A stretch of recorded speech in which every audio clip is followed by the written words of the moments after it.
जो झूठ बोलने की आदत है नेताओं की, उसको तो अब हम अपने दिमाग में इतना बिठा चुके हैं कि नेता झूठ बोलते हैं, इतना बिठा चुके हैं। एक बार एक 30-40 नेता बस में जा रहे थे दिल्ली से मनाली के लिए, तो रास्ते में बस पलट गई एक गड्ढे में।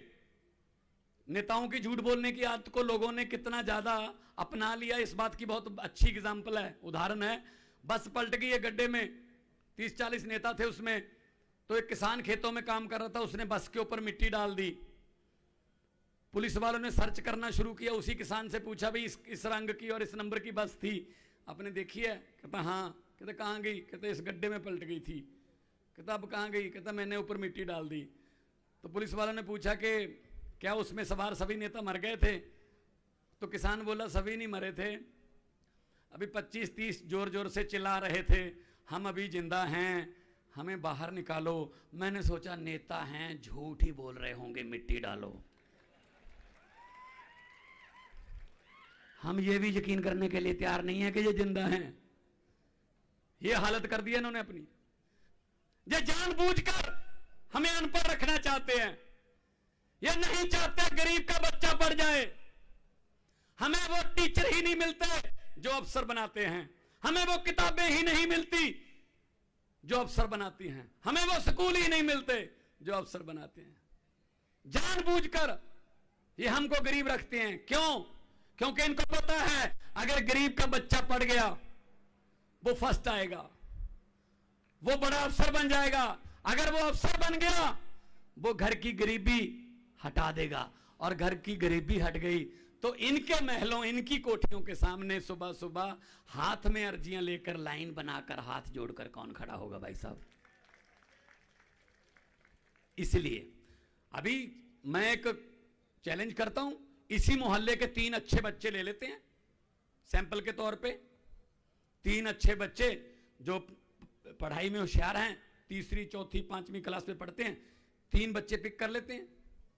दिलाओ दाखला जी, मैं कहना चाहता हूं बीजेपी वालों को, दिलाओ दाखला उस स्कूल में यहां पर अमित शाह का बेटा पढ़ा, दिलाओ दाखला उस स्कूल में जहां पर राहुल गांधी पढ़ा, और 2 फीस कर दो माफ। 2 साल बाद नतीजे देखना, फर्स्ट कौन आता है? फर्स्ट वो नहीं आते जो सोने के चम्मच मुंह में लेकर पैदा होते हैं, फर्स्ट हमारे 4 पाई वाले बच्चे ही आते हैं। लेकिन क्या करें, मौका नहीं मिलता हमें। आम आदमी पार्टी ये मौके दे रही है दिल्ली में। दिल्ली में मैंने खुद देखा है, दिल्ली के सरकारी स्कूल में एक जज का बेटा, एक कलेक्टर का बेटा और एक झुग्गी चौपड़ी वाले रिक्शे वाले का बेटा, तीनों एक बेंच पर बैठकर एक ही किताब पढ़ रहे थे। ये केजरीवाल का कमाल है दिल्ली में। नहीं, उनका सिलेबस अलग है, हमारा सिलेबस अलग है। यह बात करने के लिए आपके पास आए हम। आप लोग अपना परिवार बड़ी मुश्किल से चलाते हो, लेकिन आप लोगों का पैसा टैक्स का माफ कर दिया जाता है, बड़े बड़े इंडस्ट्रियलिस्टों का माफ कर दिया जाता है, लोगों को कुछ नहीं मिलता।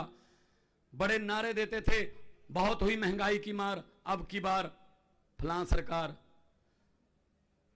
तो दिल्ली में नहीं कहा फिर उन्होंने? दिल्ली में यह नारा नहीं दिया कि अब की बार इतने पार? क्योंकि उनको पता था कि दिल्ली में तो यह होता है, अब की बार सिर्फ जमुना पार। 6-7 सीटें हैं वो जमुना पार से आती हैं इनकी। इनको पता है सारा कि दिल्ली के पढ़े लिखे लोग हैं, वो इनकी बातों में नहीं आते। वो धर्म के नाम पर लड़ाई नहीं करते, वो जात पात में यकीन नहीं रखते, वो काम में यकीन रखते हैं। इसलिए नए यूथ को, नए लड़के लड़कियों को मैं कहना चाहता हूं, आप अपने माता पिता को, अपने रिश्तेदारों को बोलिए कि आपके कहने से हमने बहुत बार वोट दिए, एक बार हमारी भी मान कर देख लो, देश बदल जाएगा, देश बदल जाएगा। देश में कोई कमी नहीं है, हर किस्म का मौसम है, पहाड़ है, समुंदर है, कोला है, तेल, सब कुछ है, फसलें हर किस्म की होती हैं। कमी है तो सिर्फ सच्ची नीयत वाले नेताओं की कमी है, जिन्होंने हमें अभी तक बताया ही नहीं। हम उनके पक्ष में बहुत बार वोट दिए हमने, लेकिन उन्होंने एक बार भी हमारे पक्ष में वोट नहीं दिया। जब भी कानून बनाए गरीबों का खून निचोड़ने के लिए बनाए, बस जब भी कानून बनाए। और झूठ की, जो झूठ बोलने की आदत है नेताओं की, उसको तो अब हम अपने दिमाग में इतना बिठा चुके हैं कि नेता झूठ बोलते हैं, इतना बिठा चुके हैं। एक बार एक 30-40 नेता बस में जा रहे थे दिल्ली से मनाली के लिए, तो रास्ते में बस पलट गई एक गड्ढे में। नेताओं की झूठ बोलने की आदत को लोगों ने कितना ज्यादा अपना लिया, इस बात की बहुत अच्छी एग्जांपल है, उदाहरण है। बस पलट गई एक गड्ढे में, 30-40 नेता थे उसमें। तो एक किसान खेतों में काम कर रहा था, उसने बस के ऊपर मिट्टी डाल दी। पुलिस वालों ने सर्च करना शुरू किया, उसी किसान से पूछा भाई इस रंग की और इस नंबर की बस थी, आपने देखी है? कहता हाँ। कहते कहाँ गई? कहते इस गड्ढे में पलट गई थी। कहता अब कहाँ गई? कहता मैंने ऊपर मिट्टी डाल दी। तो पुलिस वालों ने पूछा कि क्या उसमें सवार सभी नेता मर गए थे? तो किसान बोला सभी नहीं मरे थे, अभी 25-30 जोर जोर से चिल्ला रहे थे हम अभी जिंदा हैं, हमें बाहर निकालो। मैंने सोचा नेता हैं, झूठ ही बोल रहे होंगे, मिट्टी डालो। हम ये भी यकीन करने के लिए तैयार नहीं है कि ये जिंदा हैं। ये हालत कर दी है इन्होंने अपनी। सच बोलने का एक ही फायदा है कि उसको एक बार बोलकर दोबारा याद नहीं रखना पड़ता। जहां बोलोगे सच ही बोलोगे, लेकिन बीजेपी वालों को पूछना पड़ता है हर बार कि पिछली बार क्या झूठ बोला था, ताकि वही बोल सकें, कहीं झूठ ना बदल जाए हमारा। ये फर्क है बस। आम आदमी पार्टी का यही फर्क है, हम यहां बोलते हैं, सच बोलते हैं, जो कहते हैं वो करते हैं, जो कर नहीं सकते वो कहते ही नहीं, हम वो कहते नहीं हैं।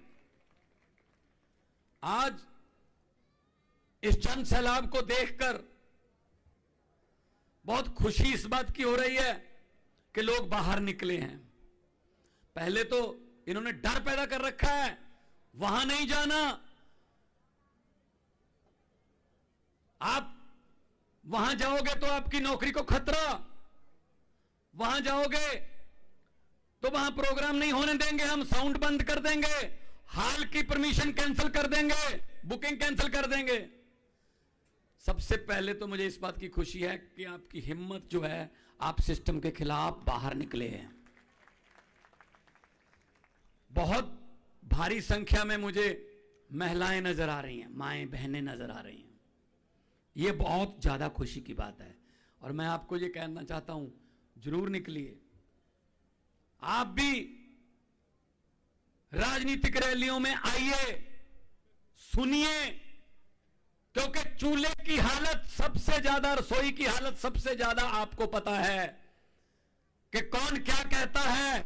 सुनिए, अगर आपके बिना घर नहीं चल सकते तो आपके बिना देश भी नहीं चल सकते।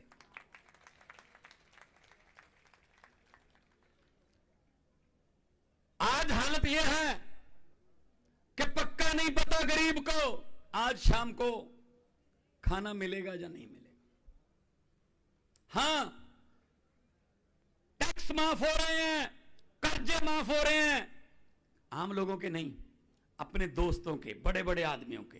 अमीर और अमीर हो रहा है, गरीब और गरीब हो रहा है। और बातें बड़ी बड़ी बातें कर रहे हैं, ये कर देंगे वो कर देंगे, नहीं,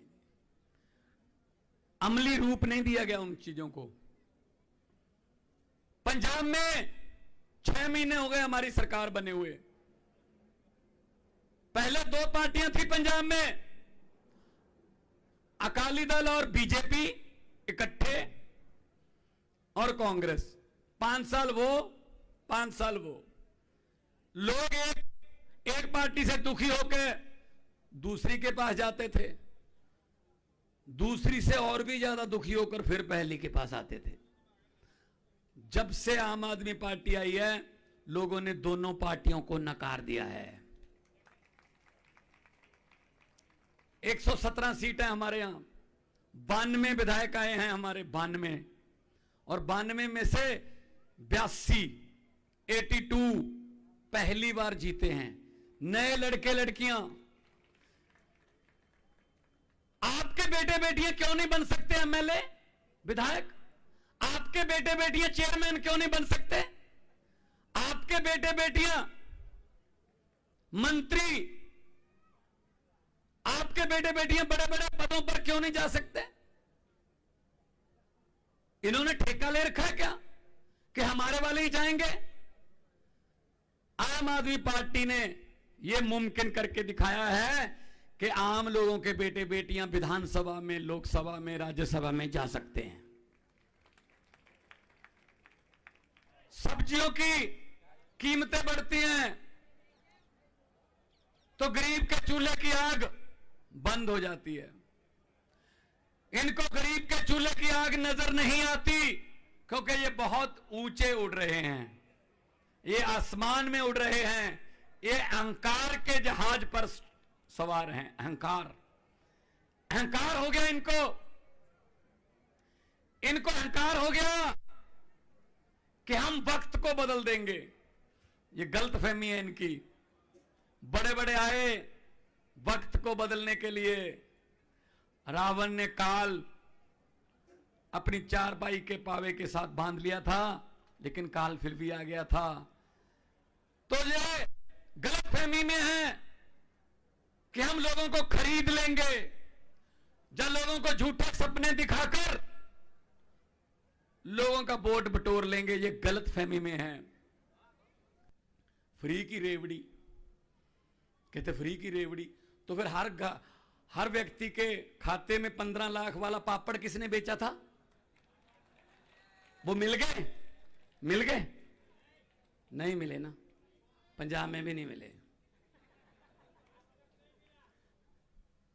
इनके 15 लाख की बात छोड़ो, जो हमारे घर में गुजारा करने के लिए बचत करके 2-3 हजार रखे हुए थे हर घर में, नोटबंदी करके वो भी निकलवा के ले गए।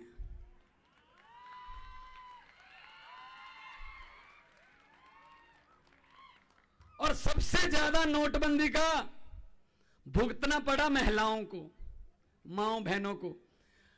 माओ बहनों को एक आदत होती है, अच्छी आदत होती है, वो अपने पति से, अपने घर वाले से बिना बताए थोड़ा पैसे अलग से रख लेती हैं। कोई इमरजेंसी में काम आ जाएंगे, बच्चे की फीस आ जाएगी, कोई कभी इलाज आ जाता है, कोई आधी रात को जाना पड़ता है, पैसे अलग से रख लेती है, बताती नहीं उसको। अब मोदी जी ने रातों रात नोट बंद कर दिए। ना तो वो बता सकती थी ना छुपा सकती थी। बताती हैं तो घर में लड़ाई होगी, पति कहेगा कहां से लाई है पैसे ये तू। नहीं बताती, कागज बन जाएंगे। ये बात मैंने पंजाब में एक जनसभा में बोल दी, ऐसे ही जैसे आज बोला है। तो जैसे मैं गाड़ी में बैठा, 2-3 माएं बहनें आई, मेरे सर पे आशीर्वाद का हाथ रख के बोले, बेटा जो नोटबंदी वाली बात कही है बिल्कुल सच्ची है, हम भी माइके से बदलवा के लाए हैं। सच्ची है ना? तालियों के साथ बताओ। माइके वाली यहां भी हैं। तो इनको क्या पता कि लोगों की समस्याएं क्या हैं। हम लोग आम घरों से आए हैं, गांव से आए हैं, 10वीं तक साइकिल पे जाते रहे हैं, फिर बसों के ऊपर बैठकर कॉलेज जाते रहे हैं, पढ़ाई की है। इनको क्या पता, इनके बेटे बेटियां सोने के चम्मच मुंह में लेकर पैदा होते हैं।